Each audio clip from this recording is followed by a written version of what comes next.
Good morning बच्चों। तो बेटा हम पढ़ रहे थे अपना पाठ 2 संसाधन के रूप में लोग।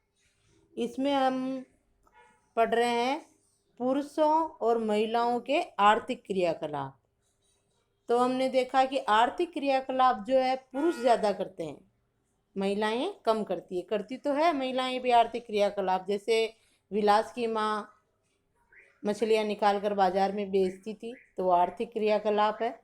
और शकल की माँ घर का ही कार्य करती थी तो वो गैर आर्थिक क्रियाकलाप है। हमने जो है क्रियाकलाप के माध्यम से भी जाना था ये, तो ये हमने देख लिया। अब देखो आगे, ये क्रियाकलाप हमने कर लिया।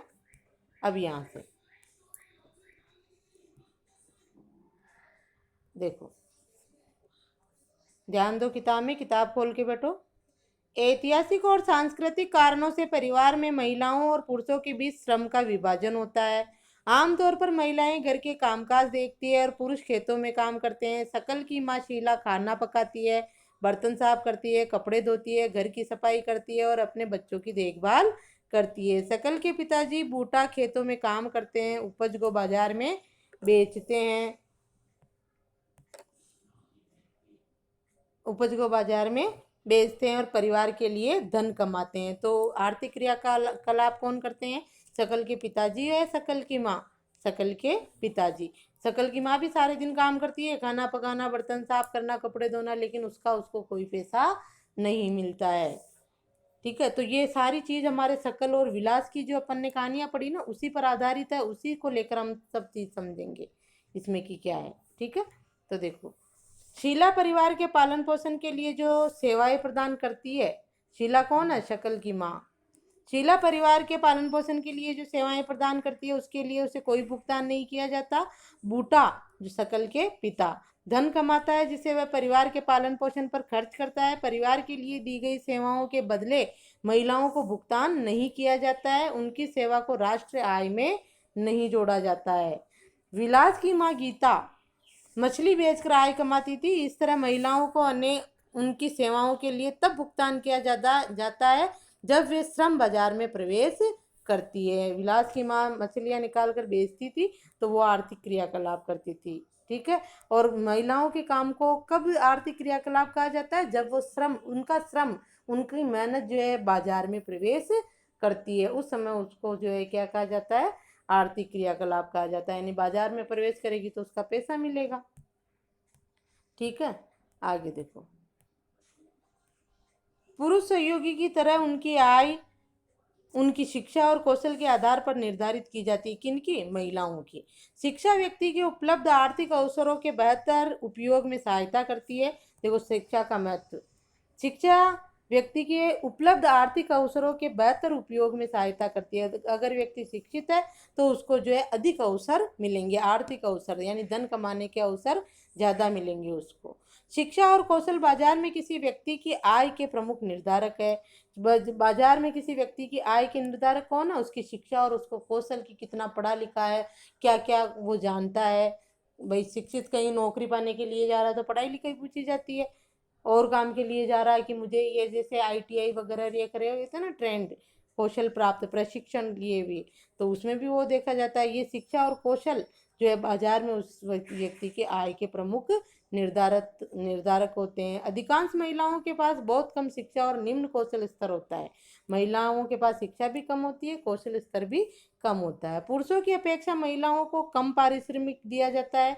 क्यों दिया जाता है? वो इसीलिए कि वो पुरुषों से कम शिक्षित और कम कौशल प्राप्त होती है। अधिकतर महिलाएं वहां काम करती हैं जहां नौकरी की सुरक्षा नहीं होती तथा कानूनी सुरक्षा का अभाव होता है। प्राइवेट सेक्टर में ही करती है, ज़्यादा पढ़ी लिखी नहीं होती है तो वहाँ पर उनकी नौकरी की कोई सुरक्षा नहीं होती है, कभी भी उनको निकाला जाता है, और कानूनी सुरक्षा का भी अभाव होता है। अनियमित उनका रोजगार कैसा आता है?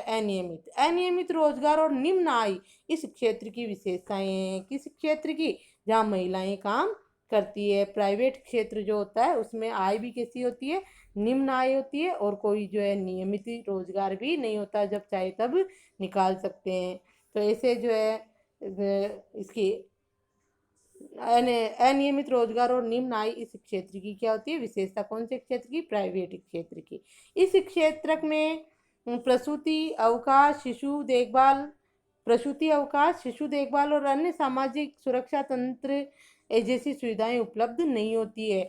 जैसे सरकारी नौकरी में है अगर कोई महिला, और वो जो है प्रसूति यानी बच्चा होने वाला है या बच्चा छोटा है, तो उसके लिए सरकार उसको छुट्टियां देती है, सवैतनिक अवकाश, वेतन भी देगी और घर पे रहो, अपने बच्चे की देखभाल करो। बच्चा हो रहा है उस समय 6 महीने की छुट्टियां होती है, उसका कोई पैसा नहीं काटा जाता है। जबकि प्राइवेट क्षेत्र में जो क्या किया जाता है, एक भी पैसा नहीं दिया जाता है। प्राइवेट क्षेत्र ऐसी कोई सुविधा उपलब्ध महिलाओं को नहीं कराता है। तो जो कम पढ़ी लिखी महिलाएं प्राइवेट क्षेत्र में काम कर रही है, वो उनके साथ ये समस्या है कि उनको कोई सरकारी सहायता नहीं मिलती है, और जो अच्छी पढ़ी लिखी है और सरकारी क्षेत्र में है, उसको जो है सारी सुविधाएं मिलती है। जैसे आप मेरा ही उदाहरण ले सकते हो, जैसे मैं प्राइवेट स्कूल में पढ़ाती हूँ ना, तो बच्चों की देखभाल के लिए या किसी भी काम के लिए अगर छुट्टी ले रहे हैं तो पैसे कटेंगे, है ना। और जो सरकारी टीचर है सरकारी स्कूल के, उनको जो आराम से बच्चा होता है, जब 6 महीने की छुट्टियां मिलती है, पूरा वेतन मिलता है। उसके बाद मान लो आपका बच्चा बीमार हो गया, तो उस समय भी आप छुट्टियां ले सकते हो।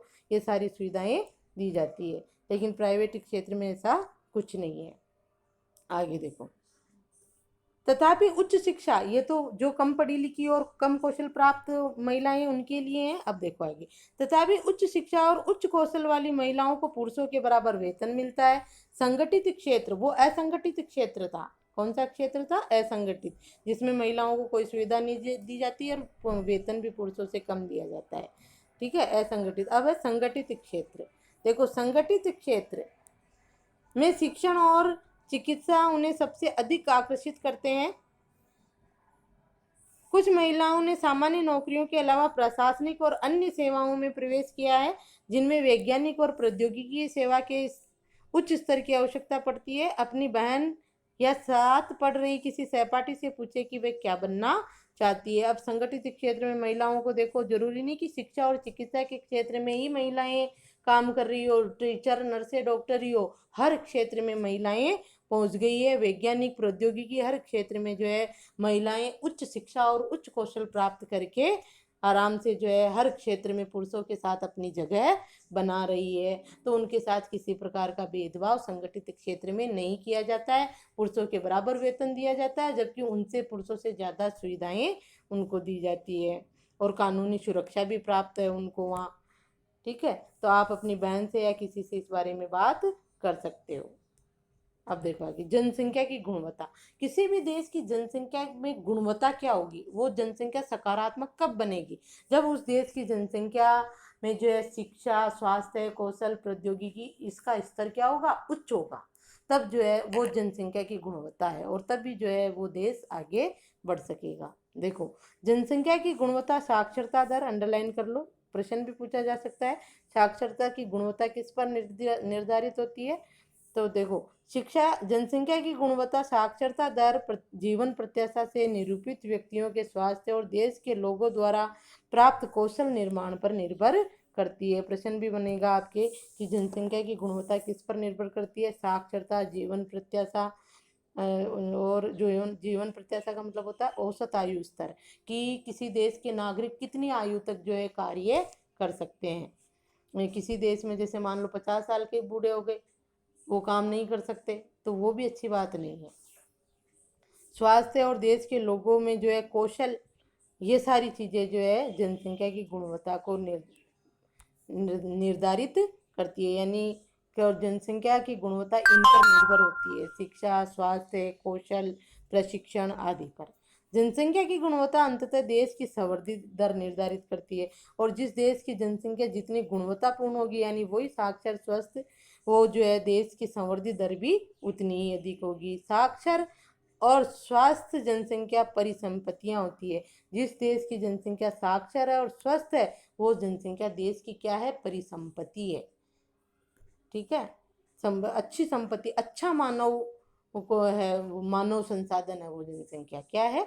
अच्छा मानव संसाधन। अब आएगा आपके शिक्षा। अब हेडिंग शिक्षा की, शिक्षा किस तरह एक अच्छा मानव संसाधन लोगों को बनाती है? शिक्षा किस प्रकार से जो है लोगों के आगे बढ़ने में या उसमें जो है मानव संसाधन के रूप में लोगों को विकसित करती है?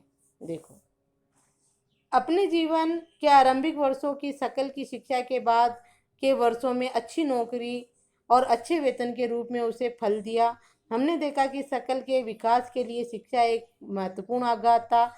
इसने उसके लिए नए क्षितिज खोले, नई आकांक्षाएं दी और जीवन के मूल्य विकसित किए। न केवल सकल के लिए बल्कि समाज के विकास में भी शिक्षा का योगदान है।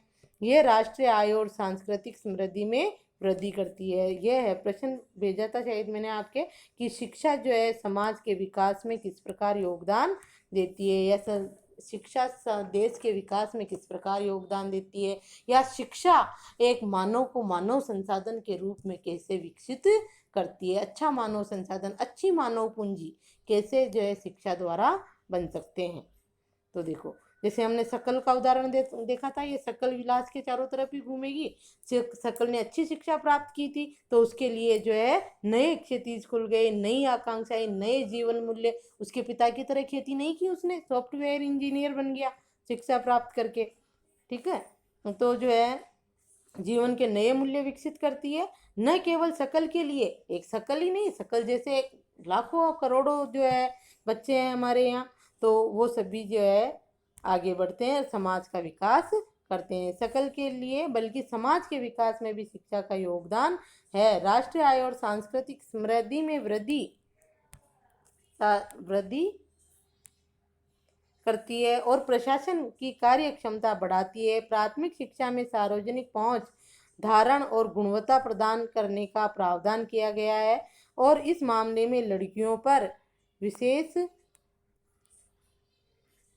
आगे देखो जोर दिया गया है। प्रत्येक जिले में नवोदय विद्यालय जैसे प्रगति निर्धारक विद्यालयों की स्थापना की गई है। बड़ी संख्या में हाई स्कूल के विद्यार्थियों को ज्ञान और कौशल से संबंधित व्यवसाय उपलब्ध करवाने के लिए व्यावसायिक शाखाएं विकसित की गई है। शिक्षा पर योजना परिव्यय पहली पंचवर्षीय योजना के 151 करोड़ रुपए से बढ़कर 11वीं पंचवर्षीय योजना में 3766.90 करोड़ रुपए हो गया है। ये देखो, पंचवर्षीय योजनाएं बनती थी हमारे। पहली पंचवर्षीय योजना 1 अप्रैल 1951 को बनी। उसमें शिक्षा पर केवल 151 करोड़ रुपए ही खर्च करने का लक्ष्य लिया गया था, लेकिन 12 पंचवर्षीय योजनाएं बन चुकी, उसमें 11वीं पंचवर्षीय योजना पर शिक्षा पर इतना खर्च किया जा रहा है। यानी हमारी सरकार भी जो है बच्चों को शिक्षा देने के लिए खूब खर्चा कर रही है और कर ही रही है। सरकारी स्कूलों में देखो 1-1 लाख वेतन पाने वाले जो है टीचर है। आगे देखो, सकल घरेलू उत्पाद के प्रतिशत के रूप में शिक्षा पर व्यय 1951-52 के 0.64% से बढ़कर 2015-16 में 3% बजटीय अनुमान हो गया है। इसके बाद केंद्रीय व राज्य सरकार के दस्तावेज भारतीय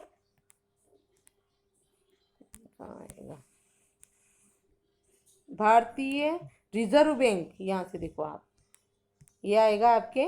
इसके बाद केंद्रीय एवं राज्य सरकार के दस्तावेज यानी भारतीय रिजर्व बैंक के द्वारा ये बजटीय अनुमान 2017-18 में घटकर 2.7% बताया गया है, जिसमें साक्षरता दर 1951 के 18% से बढ़कर 2011 में 74% हो गई है। साक्षरता प्रत्येक नागरिक का न केवल अधिकार है बल्कि यह नागरिकों द्वारा अपने कर्तव्यों को ठीक प्रकार से पालन करने तथा अपने अधिकारों का ठीक प्रकार से लाभ उठाने के लिए भी अनिवार्य है। इस पे भी अंडरलाइन करो आप। ठीक है, यहाँ से शिक्षा से यहाँ से कर लो, ये साक्षरता से करो। साक्षरता का मानव जीवन में क्या महत्व है, जो आप लिखोगे ना उसमें ही आएगा ये। और 1951 में 18% जनसंख्या हमारी साक्षर थी, जो 2011 में कितनी हो गई, 74%, क्योंकि सरकार इस पर बहुत ध्यान दे रही है, बहुत खर्चा कर रही है। साक्षरता प्रत्येक नागरिक का न केवल अधिकार है बल्कि यह नागरिकों द्वारा अपने कर्तव्यों को ठीक प्रकार से पालन करने तथा अपने अधिकारों को ठीक प्रकार से लाभ उठाने के लिए भी अनिवार्य है। तथापि जनसंख्या के विभिन्न भागों के बीच व्यापक अंतर पाया जाता है। महिलाओं की अपेक्षा पुरुषों में साक्षरता दर करीब 16.6% अधिक है। और ग्रामीण क्षेत्रों की अपेक्षा नगरीय क्षेत्रों में साक्षरता दर करीब 16% अधिक है।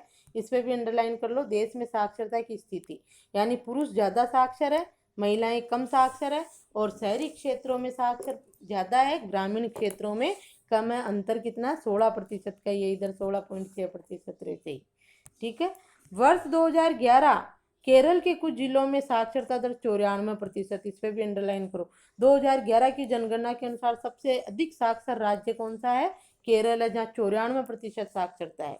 जबकि बिहार में 62। और सबसे कम साक्षरता वाला राज्य कौन सा है भारत का? बिहार।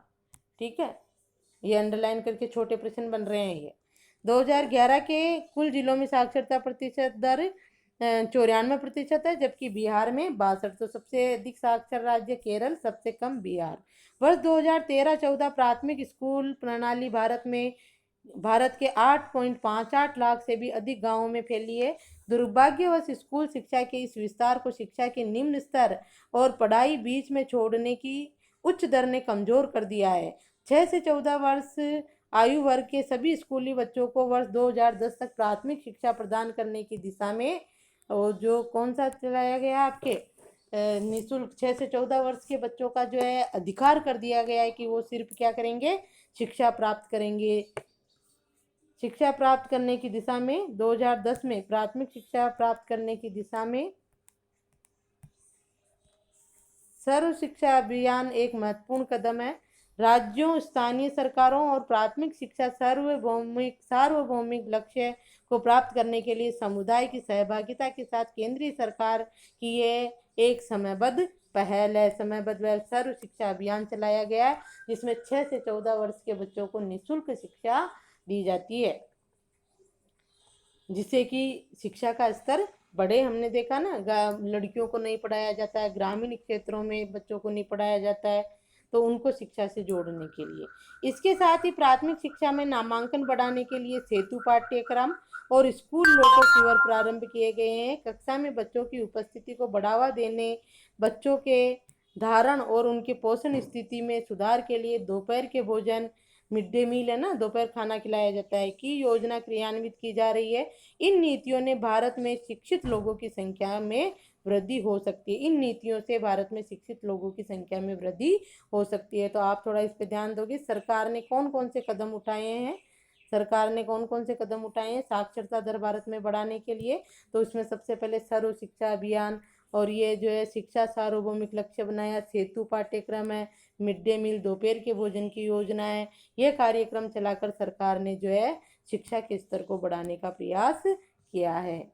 12वीं योजना कौन सी? वही 12वीं पंचवर्षीय योजना, जो 2012 से 2017 तक थी। में उच्च शिक्षा में 18 से 23 वर्ष आयु वर्ग के नामांकन में 25.2% तक की वृद्धि 2017-18 एवं 30% 2020-21 तक का प्रयास किया गया। यह विश्व औसतन 26% से मिलती जुलती है। यह रणनीति पहुंच में वृद्धि, गुणवत्ता, राज्यों के लिए विशेष पाठ्यक्रम में परिवर्तन को स्वीकार करना, व्यवसायी, यहाँ भी अंडरलाइन कर लो। यह रणनीति पहुंच में वृद्धि, गुणवत्ता, पहुंच में वृद्धि किसकी पहुंच में? शिक्षा की पहुंच में, कि अधिक से अधिक शिक्षा जो है अधिक से अधिक बच्चों के साथ पास पहुंचे, कोई भी शिक्षा से वंचित ना रहे। कोई उच्च शिक्षा प्राप्त करना चाहता तो उसको उच्च शिक्षा भी मिले। तो देखो, पहुंच में वृद्धि, गुणवत्ता, राज्य के लिए विशेष पाठ्यक्रम में परिवर्तन को स्वीकार करना, व्यवसायीकरण तथा सूचना प्रौद्योगिकी के उपयोग का जाल बिछाने पर केंद्रित है। यह रणनीति कौन सी रणनीति? सर्व शिक्षा अभियान की जो है सभी बच्चों तक शिक्षा पहुंचाने वाली रणनीति। योजना दूरस्थ शिक्षा, औपचारिक, अनौपचारिक, दूरस्थ तथा संचार प्रौद्योगिकी की शिक्षा देने वाले शिक्षण संस्थानों के अभिसरण पर भी केंद्रित है।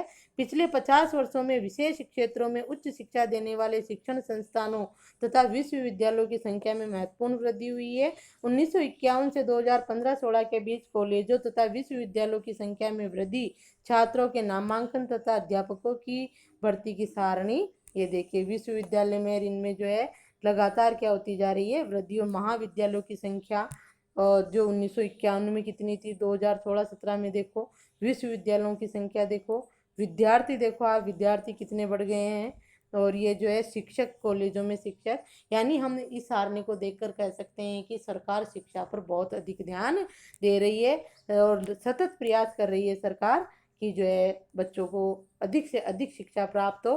प्रारंभिक शिक्षा से तो कोई भी वंचित ना रहे, और जो योग्य हैं, जो प्राप्त करना चाहते हैं, उनको जो है उच्च शिक्षा भी आसानी से प्राप्त हो जाए। जैसे लड़कियों को बाहर पढ़ने नहीं भेजते हैं तो महिला विद्यालय, महाविद्यालय खोल दिए गए हैं। इस तरह से जो है सरकार काफ़ी प्रयास कर रही है। ये क्रियाकलाप आप पढ़ना देखें क्या क्या है क्रियाकलाप में। अपने विद्यालय या अपने पड़ोस के सह शिक्षा विद्यालय में पढ़ने वाले लड़के और लड़कियों की गणना करें। अपने स्कूल प्रशासक के कहे कि वे आपको लड़के और लड़कियों की संख्या आंकड़े उपलब्ध कराए करें, आपकी कितने स्कूल में कितने लड़के हैं, कितनी लड़कियां हैं। तो आज भी आपको यही मिलेगा कि लड़के ज़्यादा हैं, लड़कियां कम हैं। तो ऐसे में हमें जो है ये आंकड़ा क्या लाना, बराबर जब जनसंख्या बराबर है, लड़के लड़कियों की इतनी ज़्यादा कम नहीं है, तो शिक्षा के स्तर में भी कमी नहीं होनी चाहिए। ठीक है, तो इस तरह ये क्रियाकलाप अगर आप देखोगे, इस सारणी के नीचे के ये प्रश्न है, ये सारणी 1.2 की चर्चा करो। सारणी के ये, क्या विद्यार्थियों की बढ़ती संख्या को प्रवेश देने के लिए कॉलेजों की संख्या में वृद्धि पर्याप्त है? अभी भी कॉलेज कम है, गाँव में कस्बों में कॉलेज है ही नहीं, जो लोग लड़कियां 12वीं पढ़ के छोड़ देती है। वृद्धि पर्याप्त नहीं है और खोलनी है। क्या आप सोचते हैं कि हमें विश्वविद्यालयों की संख्या बढ़ानी चाहिए? हाँ, बढ़ानी चाहिए।